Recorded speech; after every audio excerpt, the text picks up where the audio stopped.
Hello everyone and welcome back to our channel. We are Millennial Mom. If you don't know who is who, I'm Millennial. This is Mom.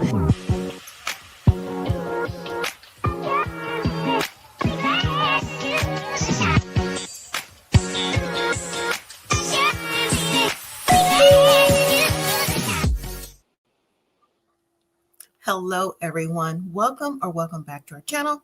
If you're new here, I'm Mom or Kay from Millennial Mom, and listen, we're back, or I'm back for right now, for Married at First Sight season 18 episode 4.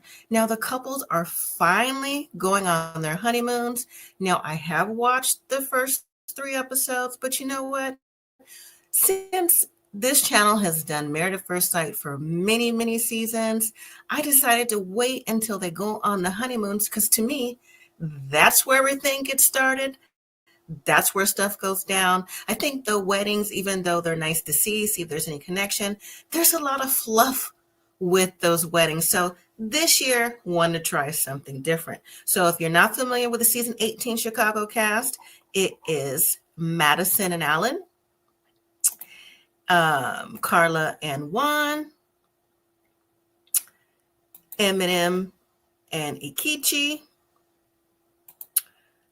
Camille and Thomas, and finally Michelle and David. So those are the season 18 couples. So now the couples have gotten married. This episode, like I said, they're going to their honeymoon. They're going to Cancun. But you know what happens if you follow Married at First Sight? You know how these seasons go? Before they even go on that honeymoon, the couples individually go meet with each other's families so that the families can get to know them, because I guess maybe there wasn't enough time during the reception and different things like that before the couples together head out on the honeymoon. So, but first, again, it's day 1. And so it's the morning after the weddings and before the couples meet up with the new families. You know, they have the breakfast in bed. They're having small talk. They talk about how'd you sleep. I'm happy you didn't snore. You know, different little things like that to try to break the ice and, you know, really try to feel each other out. So overall, it's Allen and, is it Allen? Yeah, and Madison for me. I'm not getting the chemistry with them. Juan and Karla is so out there with her meditation, her zen, her vibe, what she believes in the universe, just different things is going on with her. So far they give me quirky couple, but the quirky is really on Karla's side versus Juan. Juan definitely gives me go with the flow with that. So I'm not sure if Juan can match her vibe. And then you have Camille and Thomas. The conversation is there. I think they make a nice couple. I was really surprised. Let me put this picture back up. That Thomas, I mean, even though he comes across like, you know, he could be on the cover of GQ magazine, something like that, it really depends on what is on the inside. Now, I'm not saying he's not a nice guy, a sweet guy, charming, whatever, but to me, there's a self-esteem thing going on there. He doesn't seem as confident in himself on the inside that he presents on the outside. But still, the conversation is there for me. And so far, we have to see how they connect going forward on a deeper level. And then we have David and Michelle. I mean, just off top, you can cut the tension with a knife, and it's really coming from Michelle's side. Now, David, even though there's a crutch to this, he is 36, something like that. He has been living with his family in the basement. He's got 2 jobs. He's independent, does different things. But the perception is like he's possibly a deadbeat with the frame of being a mama's boy, and his new wife doesn't like that. Matter of fact, she boohooed and cried at the reception so many times when she found out about it, because to her, he's not independent enough for him. So I guess this is a case of who did the experts match me with? And you know what? Every season, and if you're A1 day 1, even if you're not, I've watched Married at First Sight since season 1. There's always a person or 2, but mainly one person that feels like, oh, the experts just did me wrong. They didn't match me right. And you know what? I And it just depends on how you feel. I mean, living in your parents' basement at 36, I could see if he wasn't doing anything, he'd have 2 jobs. I mean, the family supports him, they like him there, he contributes to the family, this and that. So they don't see a big deal of this. But if he wasn't working, was just like laying around, that would be different. Then to me, you wouldn't qualify for the show. But other people have qualified for this show for many reasons. And that's why they're divorced today, because they should have never met the criteria of the show. But that's just me. Okay. So, and then we have Eminem and Ikechi. They have regular playful conversation. Let me put them back up. And I don't know, to me, so since Michelle has a thing for David living in the parents' basement, for me, it's the fact of trying out for this show several times and then finally making it. Now, I understand that, there's been several contestants that have tried out for the show a time or two, but this one just seems like, I don't know, it's giving possible 15 minutes of fame, like to boost a career, something. I don't know. I hope I'm wrong, but here he is, here she is. And so far the conversation seems like it's going okay, even though she seems like she's much more adventurous than he is, from food to activities, just in conversation, versus he's more laid back. He's the poet, he writes books, things like that. So I don't think he's as open as he really presents himself to be. But again, we'll have to see as the show continues. All right. So when the couples meet the families individually, first up is Madison and Allen. I'll put their picture back up again because it's still fairly new to season. So the takeaway that I'm going to do with the couples is that Madison gives this impression that, she was just so attracted to Allen at the wedding. There was chemistry there. I just think maybe that was for in the moment, because I'm definitely not getting that. Madison's family says that Madison usually goes for the pretty boy type. And then Allen, it seems like talk about self-esteem again. To me, there's 2 men on here, Thomas and Allen for sure, whose self-esteem isn't exactly high. They're on the show. Yes, they want to be married, but inside they're not as confident. So, when Allen learns that Madison likes pretty boys, and that's usually what she goes for, you can see the look on Allen's face, just kind of like, oh, that's what she likes. Like, what do you mean? Like, have it described to him, and it's just like, you can't compare yourself to what she had in the past. You just have to hope the focus is, since you're both are here on the show together, that both the things that you said to the experts line up so that you could have a healthy relationship, or at least a friendship at the end of this. One of the bombshells with Allen is that Madison's dad said to him, listen, before you even consider being intimate with my daughter, I would like it if you have an STD test, so that, she knows you're clean, and it'll be, refreshing for us to know you're clean too, in your body, and you're not carrying any transmittable diseases. Now, here's the thing. That was a little bit cringe, but at the same time, I get it. But it's still cringe to have your parent, even though she may or may not have known, but something tells me she knew, have your parent say that to your partner. But see, Allen came with the right hook, left hook, and was like, you know what? Listen, 3 weeks before we even got married, I took myself to the doctor, got myself a full checkup from A to Z, and I'm clean. And then Madison's dad was like, well, we'd be happy to see the results of that. But then, I thought that was a little much. Now, when we see Madison talking to Allen's family, it's very different, because to me, they're more welcoming to her.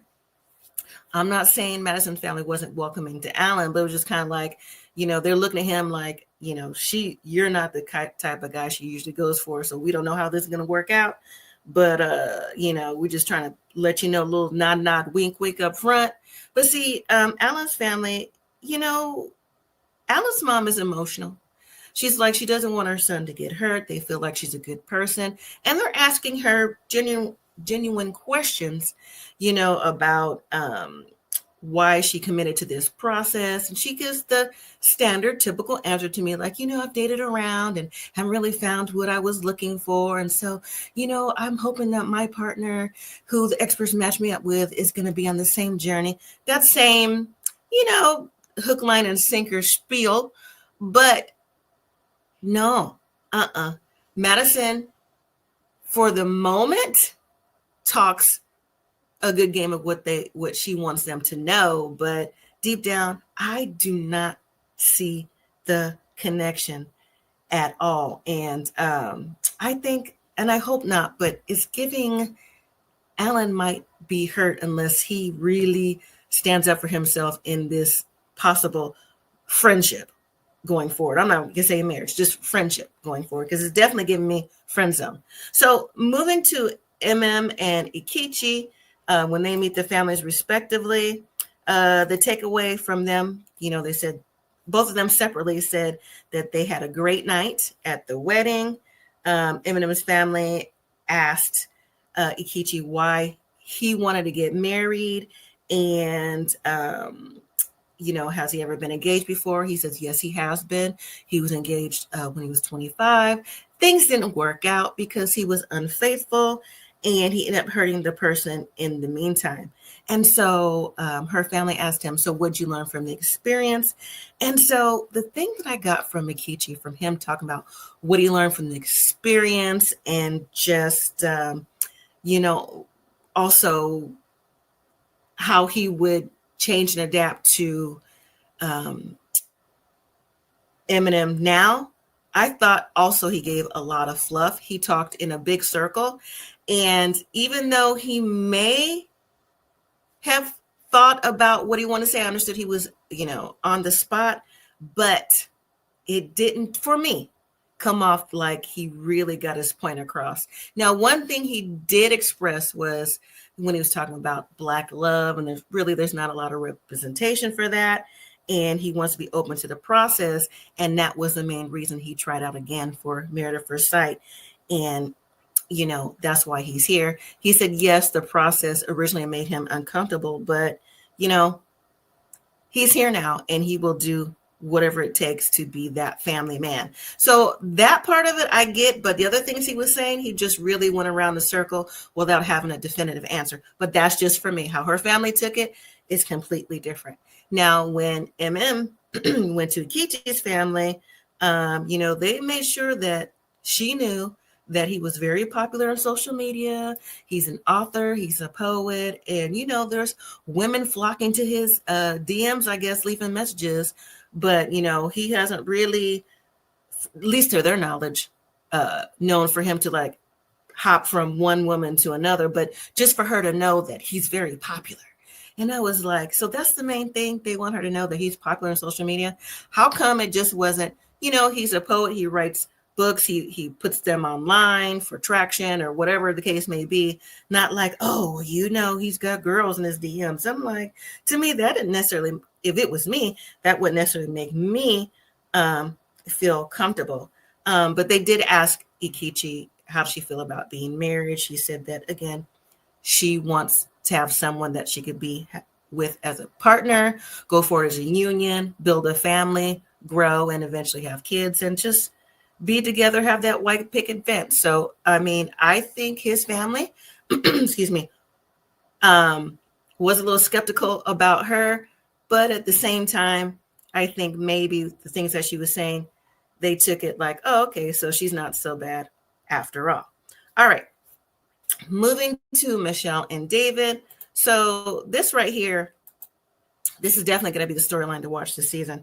So when Michelle went to talk with David's family, so it was David's mom, his sister, and his father.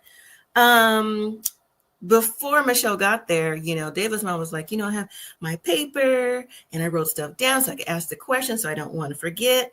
Now, Michelle is friendly to the family. And, she's answering the questions. David's mom's asking her about pet peeves.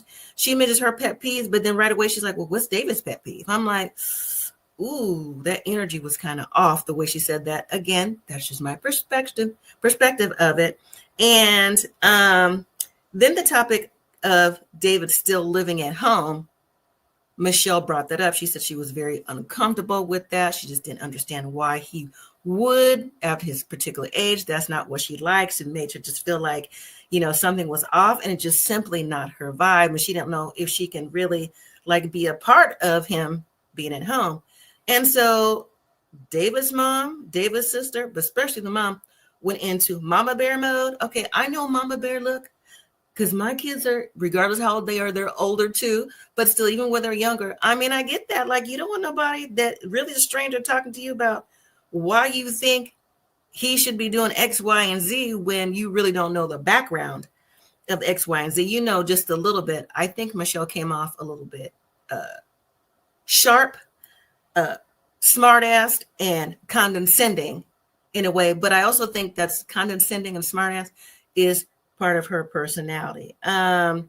David's mom and sister was like, well, what do you mean? He's independent. He cooks, he cleans, he's got 2 jobs.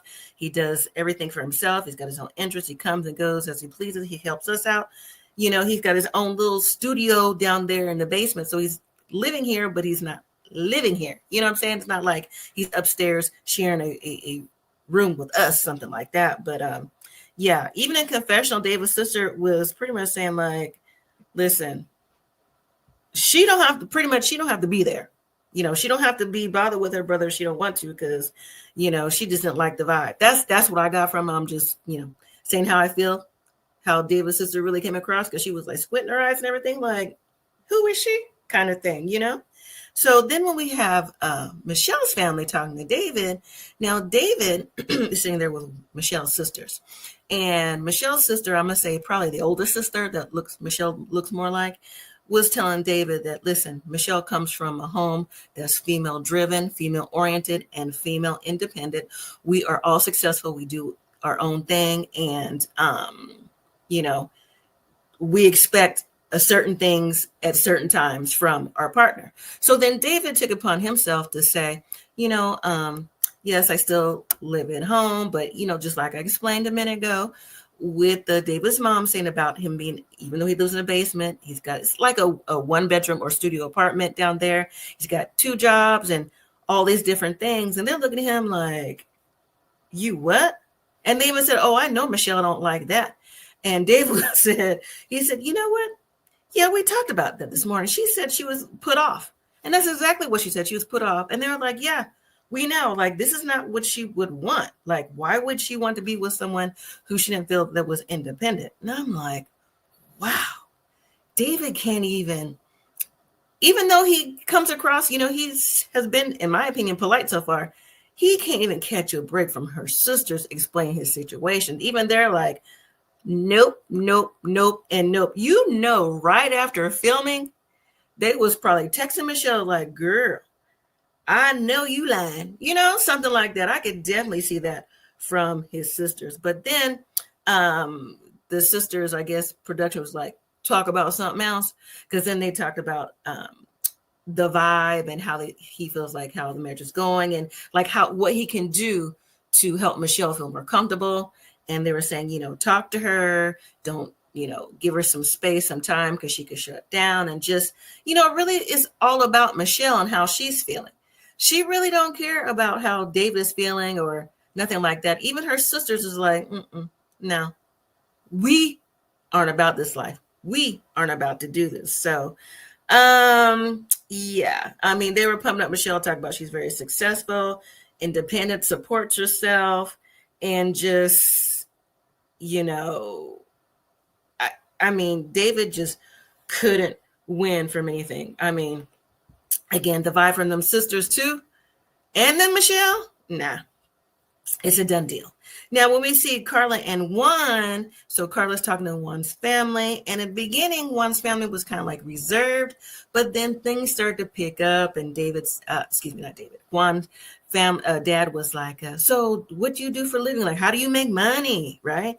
And she's saying, oh, she's got 3 different jobs and stuff like that. And so, she said that she's building her own business, and she's hoping that Juan will help her with the business, and eventually she wants to have kids. And she was alluding to that she wants to be a stay-at-home mom and was hoping that Juan can help take care of her. Now, Juan, in the early stages during the marriage, he has his own business too. I think he's in IT or something technical, or he has his own startup or something. So he makes pretty good money. Now, do I think Juan wants to take care of his partner? I don't know. But again, I also think that Karla is a little too eclectic for Juan. But again, he's trying to go with the flow for now to see who the experts match him up with for possible long-term goal. But overall, I think Juan's family was okay with Karla. They, like I said, the dad's opened up more, was asking questions, and then the sister got a little bit more comfortable talking to Karla too. But then when we have Juan, he's meeting with Karla's two sisters, and Juan is like back in a lounge chair, and the conversation a little bit more casual. But Karla's sisters do say that Karla eventually, even with all her businesses, wants to be a mom. How does he feel about having kids? Juan said he's open to the idea, and he'll just go with the flow. But again, I do believe Karla wants to be a stay-at-home mom and maybe have her business on the side, but Karla wants to be taken care of. And I don't know if Juan is ready for a Karla personality. That's just me. So overall, I think Karla and Juan meeting with the families, it went decent. I think that, I don't know. It's just Karla to me is a wild card. There's 3 wild cards here, if you ask me. You have Madison is a wild card. Karla is a wild card. And Michelle is a wild card, which is really different because in seasons past, it's usually the opposite. Usually the ladies aren't the wild cards, but this season I have 3 wild cards off top to watch. All right, finally we get to Camille and Thomas. For me, I think the communication is going good so far. Thomas meeting with Camille's family. He says that everything has exceeded his expectations so far. He says that, communication's good. The experts have set him up well, and everything so far is going with the flow. So I'm like, okay, all right. But again, Thomas, his confidence isn't as high. So he's a little nervous and a little bit more reserved. Now, the takeaway from this conversation is when Camille's family asked Thomas about, again, like they should, why do you want to go through this process and get married? And, how do you handle conflict? And of course, he's been engaged before as well. And he feels like now's the time. He's learned from his past relationships to open up more and to be more vulnerable. He said in the past, that's what was holding him back by his personality is to shut down and be silent. And I can definitely see that with him just in his conversation and his lack of confidence. He says that when he shuts down, and even if his partner shuts down, especially in the past, you can build up resentment and anger, and you definitely can. That's with any relationship, with being married or not. But then Camille's dad says, you know what? I want to know I can trust you with my daughter.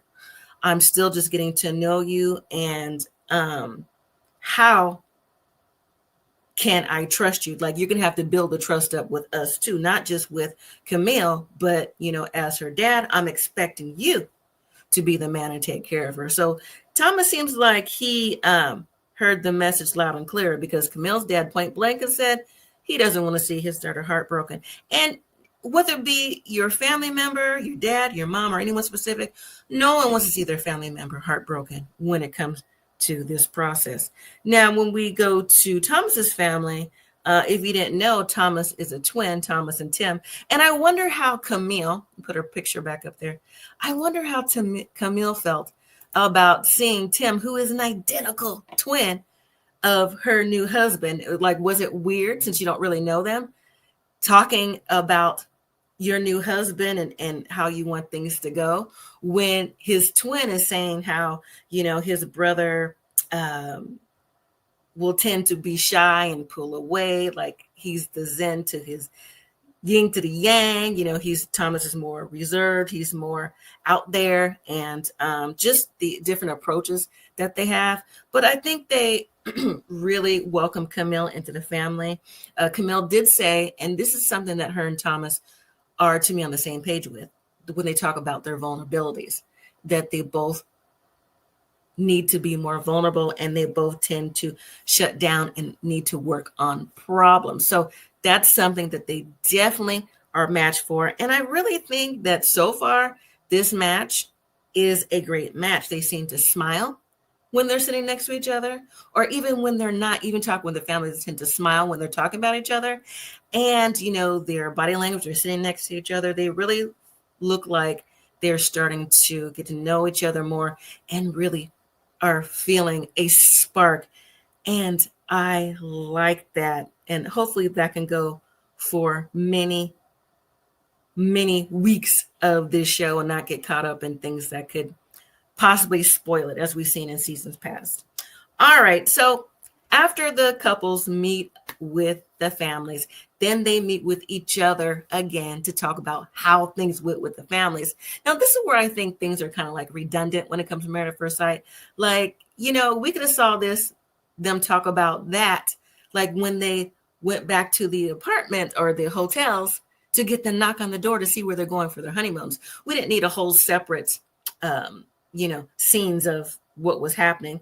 But the takeaway of the couples, when they found out about what the family said, the person who was most, I think, hurt was Allen from Madison and Allen, because that pretty boy comment really got to him, and he had her explain what that was. And she said that was somebody a man that she went for, who was more put together, went to the gym all the time. She used the word metro as in metrosexual, like I don't know, maybe like more preppy, maybe like a jock or something. And, just on the outside, it just doesn't seem like Madison is into Allen. But even though she said, but I like you though, it's different, it's different. I like you. I like what we have going on. So just trying to, I guess, make him feel better about himself, I guess. But the couple with the most apprehension, in my opinion, David and Michelle.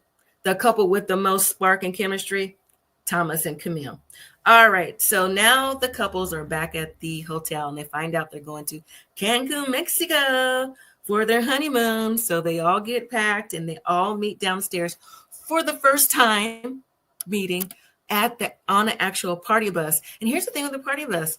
There's nowhere to put the luggage except for in the front. They should have got them a regular, like, little shuttle bus so they could put the luggage at the bottom. How inconvenient was that to have your luggage stuck in the front while you're trying to get to know the couple? So anyways, they all get on that party bus. They meet each other. And was it me or was Michelle from Michelle and David?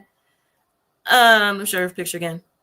Salty in confessional. She was like, is it just me, or how come the couples look like they're all together, look like they've been together forever? And here I am still hung up on, David living in his parents' basement. I'm like, girl. And the body language, he was on one side and she was on another. So, but anyways, they get off the party bus. They're on the plane. They finally make it and land in Cancun. So when they get to the resort for a toast and go in to settle in, why does Madison from Madison Allen do the toast talking about something like a poem like "Let the breezes blow your skirt up your knees" and other things like that? I'm like, okay, girl, what's that song? All right, you a party girl, you a nasty girl. Okay, because I can't sing. All right, So okay, whatever she's into, she's not into it with Alan, but all right. Anyways, there's supposed to be some couple swapping, so be on the lookout. Madison is at the top of my list for the women, and David is at the top of my list for the men, but we'll have to see. All right, so let's see. So then after they make it to the resort, and like I said, the toast and everything, they all sit in the lobby and they talk about what they hope to have for the honeymoons. And of course, it's like, more connections and different things like that. There's a flow with everybody again, except for Madison and Allen and David and Michelle. And even Madison said like a little off the wall comment that was just like, I don't know, excuse me, something like he's kind of a pushover and she feels smothered and just different things like that. I'm like, oh, so this is supposed to make him feel good? Like you just said, you know, it's okay. I like you and all this other stuff. But in a group setting, you want to make him feel like he's not good enough. Yeah, I wasn't definitely not feeling that. So that also trickles over into next week's episode. But in the meantime, it's now after that meeting in the lounge, they jump to the second day of the honeymoon. And I guess things are going to get started with everybody. And the first people we see is Juan and Karla. He's having a party of one with music in the bed with her. And then we see Ikechi and Emem out at the pool, talking about things they eat, things they don't. I do believe Ikechi said that he's vegetarian, and Emem is like, oh, you eat chitlins, you eat gizzards and liver and things like that. She's like, I eat anything. So, he's like, that's you, girl. You need to be careful about what you eat. But then they get in the pool and they get a little bit lovey-dovey. And so next week, we're going to see everything else that's going to come along on the honeymoon. And the main thing I'm looking forward to seeing is that Michelle is telling David again that she's overwhelmed by the thought of him living in the parents' basement. I'm like, girl, you can't let that go during the honeymoon, because even I'm tired of hearing about it. David's tired of hearing about it, but I'm tired of hearing about it. She's really acting like she's a victim here. Again, it's not like he's broken, not working. He works 2 jobs. He just so happens to be living in the basement of his parents' home. It's not the end of the world.